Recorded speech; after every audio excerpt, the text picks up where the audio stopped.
For faith, I want to go to the Metropolitan Baptist Church on Sunday. I want to go to the 9 a.m. service, and I never want to go to the noon service, and I don't want to go into any other services. I never want to go on Wednesday, Monday, Tuesday, Wednesday, Thursday, Friday, or Saturday. I never want to go, and I don't want to be a part of home fellowship. Okay, that's my thing.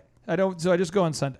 Now, I love the church. They're great people. I just prefer to spend my time alone at Camp Clark and Chicken Palace. Okay, now second is family. My family goals. My wife and I wanted to have 5 kids. And we did have 5 kids, and then we're done. And we wanted to have a bunch of chickens, and we did that. And we have rabbits, and we're good. And we have chickens and rabbits, and we have cats, and we have a bunch of pine trees, and that's what I'm into. Finances. I wanted to be able to afford a lifestyle that allows me to never think about money, and I have done that. Check. Friendships. I made a list of people I want to have great friendships with. David Robinson, NBA Hall of Famer, was a guy I said, one day I want to know him, and I know him. And I wanted to make a list. I said, one day I want to get to know Lee Cockrell. I want to know this guy, and I know him. I want to meet Tim Redmond, and I know Tim Redmond. I want to meet Stacy Purcell, and I'm serious. I want to know certain people, but certain people I don't want to know.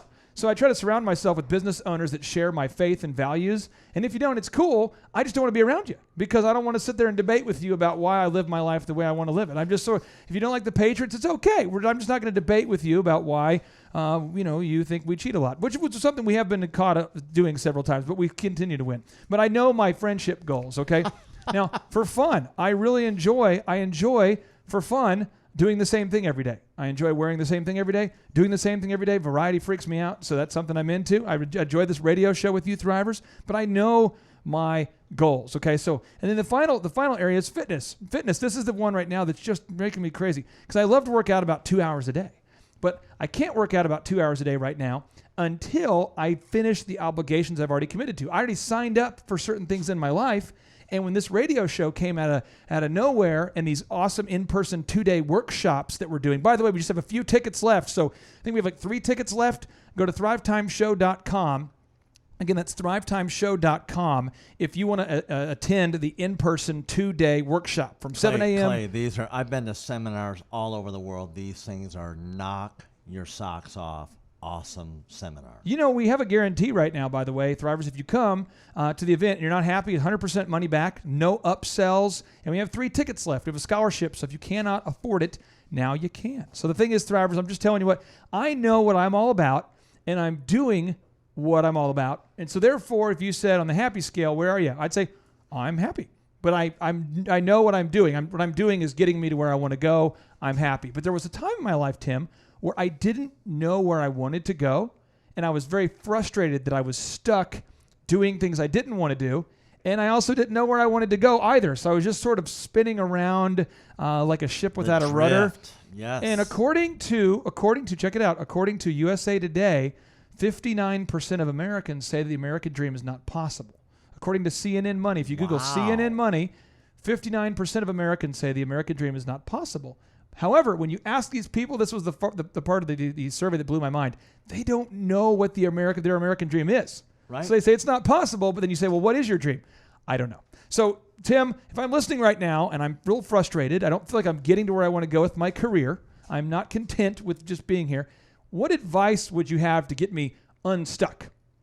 Well, again, I mentioned this before, but I find even working with business owners, and I work with dozens of business owners here and coaching them in their business or teams, is that getting that fire of desire. It's like we get so used to what we're used to that we feel like we're stuck, and the way we look at anything is what it becomes. I know that sounds like a deep philosophical thought here, but stay with me just for a second. I'm listening to you. Yeah. If we begin to look at our life as stuck, then we see it as stuck, and we don't begin to dream outside of that.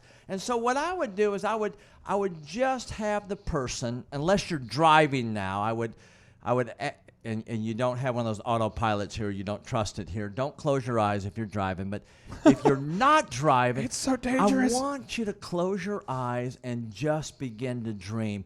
What if you could do and be whatever you wanted to be? Now, you've heard that in the motivational talk, you've heard that in the seminar, but have you taken time just to sit and think and take that serious?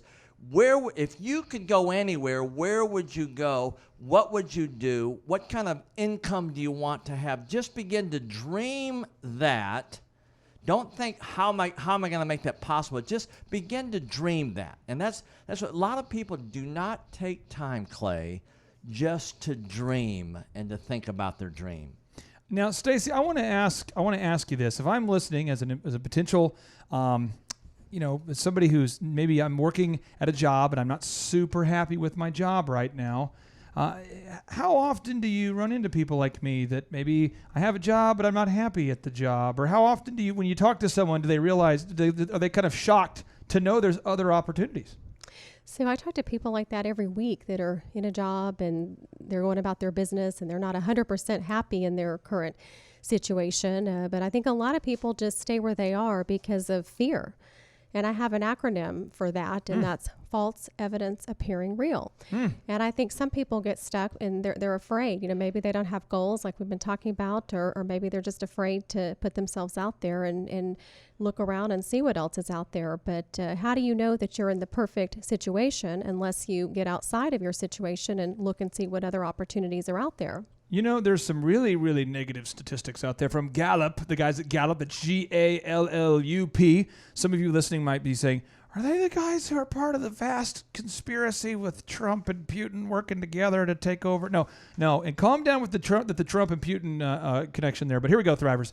This is a statistic from Gallup that says this. It says the percentage of U.S. workers in 2015, okay, that said they said, I consider myself to be engaged. This is in 2015. Okay, they said, are you engaged in your job? That's the question. Are you mentally engaged? Yes, you're physically going to work, but are you mentally present at the job? In 2015, the number was 32%. Now, today it's gotten worse. Do you know that there's 17% of the people on these surveys who said they're actively disengaged, which means they're actually trying to do anything except for their core job? And you're not doing anybody any good. If you're at a job that you don't like, you're not getting ahead, you're not performing, that's not good. So Thrive Nation, I'm just telling you what, this is your year to succeed. So you either need to go out there and start the business you've been thinking about, or you need to talk to an executive recruiter like Stacy over here and get yourself the right job. Stacy, what's your website? ThePurcellGroup.com with an S. It's the P-U-R-S-E-L-L group.com. All right, Thrive Nation. Now, in the meantime, from right now until we get back, I encourage you to go on over to Oklahoma Joe's and get yourself some baked beans. There's no better way to celebrate today than to go over to Oklahoma Joe's and get yourself some baked beans right now. Stay tuned. You're listening to the Thrive Time Show.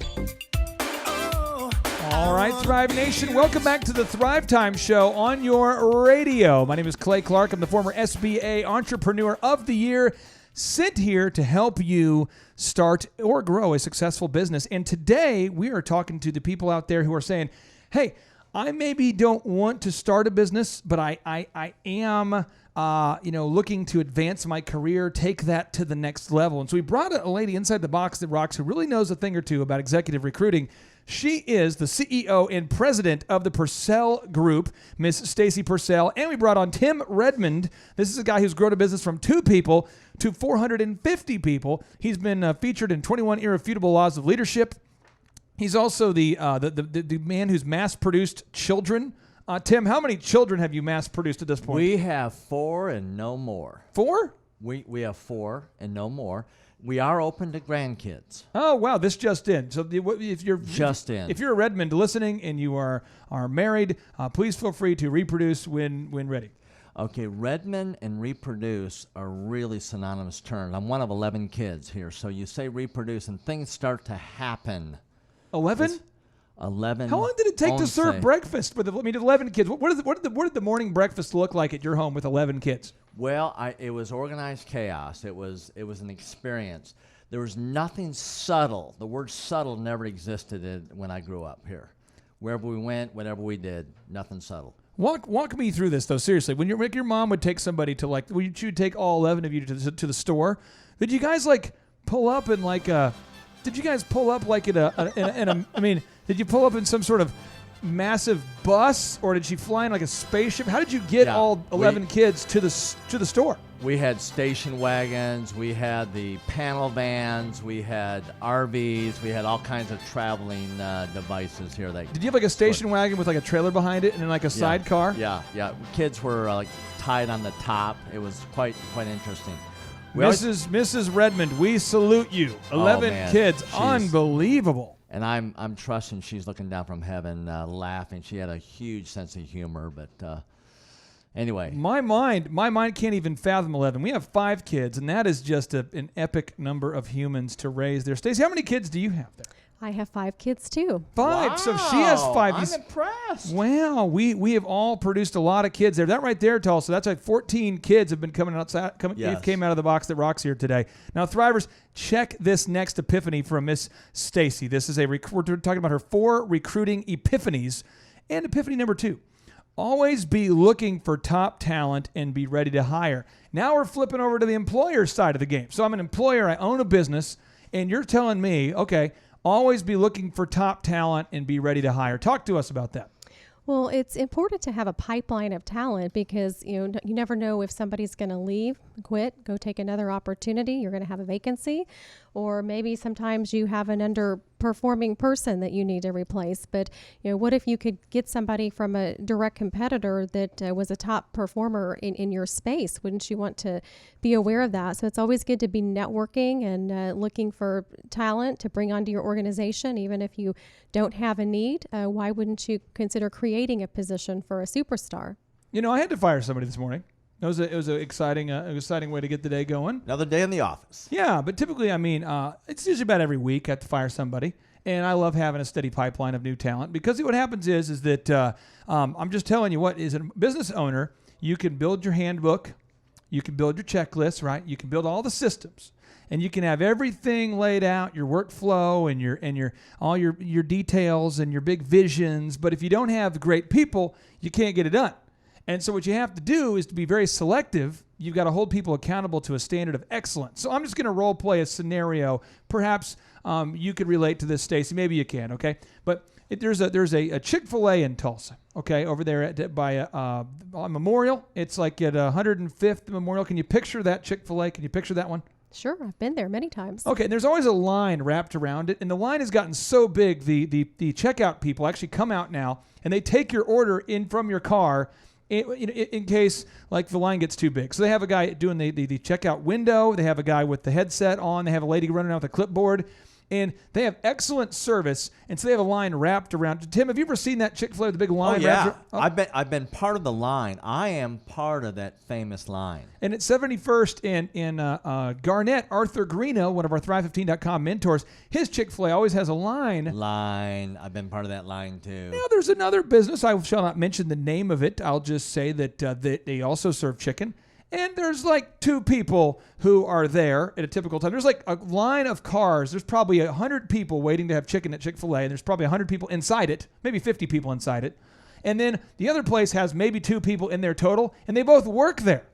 So here's the deal. One day the line was super big around Chick-fil-A, and I thought, what I'm going to do? I'm going to go over to the other place, you know what I mean? Because the line's super big, I got the kids with me, and I've got 5 kids. We have 5 kids, okay? And the thing is, my kids, they don't have a filter yet. They don't have the BS filter where they'll say things that aren't true to make people feel good. They just say things that are true all the time, and you got to be kind of funny if you're being honest, or kind of a young kid. So if you're a young kid, you can say it and people think it's funny. As an adult, people think you're a mean person. So anyway, so we go to the other chicken place, and we go there to the chicken line, and we get immediate service, and we wait. And I'm noticing the other line. I'm like, man, these people are almost done with their line, and I still haven't got anything. And there's only me in line. And then we get the food, and it tastes super bad. And so I'm not going to talk to the business owner about it, but we drive down the car a little bit. We drive down the road, and I noticed that what I ordered was not in the bag. And so I only got half of what I wanted, and it was wrong, and it was not a good experience. And so therefore, I do not go back. Now, Chick-fil-A, I go back because there's a standard of excellence. So the question is, does the one store owner want to have bad service and the other one want to have good service? Or do they both want to have good service, but one is simply not willing to put up with mediocrity? So what happens is at Chick-fil-A, their standards are so high that they need to have a constant pipeline, Stacy, of top talent. They have to have a network of top talent coming in all the time so they can be selective, and they have to have great training systems. But talk to the owner, to the business owner listening right now, to the HR manager listening right now who says, our people aren't very good, but we just can't afford to hire somebody else right now. What would you say to this person? Well, you know what happened to me? I went into a chicken restaurant at dinner time and they had no chicken. Wow. They said they were completely sold out of chicken, and I saw several employees